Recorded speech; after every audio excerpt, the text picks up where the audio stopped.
બિહારને વિશેષ રાજ્યનો દરજ્જો આપો. નીતિશની પાર્ટીએ ફરી માંગ કરીને એનડીએનું ટેન્શન વધાર્યું.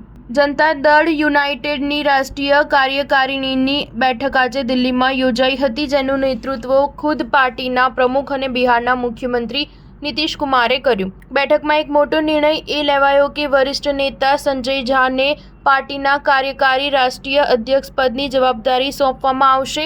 આ સાથે જ બેઠકમાં બિહાર માટે વિશેષ રાજ્યના દરજ્જાની માંગ કરી દેવામાં આવી હતી, જેનાથી ફરી એકવાર એનડીએનું ટેન્શન વધી શકે છે. માહિતી અનુસાર મુખ્યમંત્રી અને જેડીયુના પ્રમુખ નીતિશ કુમારે ખુદ સંજય ઝાને કાર્યકારી અધ્યક્ષ બનાવવાની જાહેરાત કરી છે. નીતિશ કુમારે આ નિર્ણય દિલ્હીની કોન્સ્ટિટ્યુશનલ ક્લબમાં આયોજિત પાર્ટીની રાષ્ટ્રીય કાર્યકારિણીની બેઠકમાં લીધો હતો.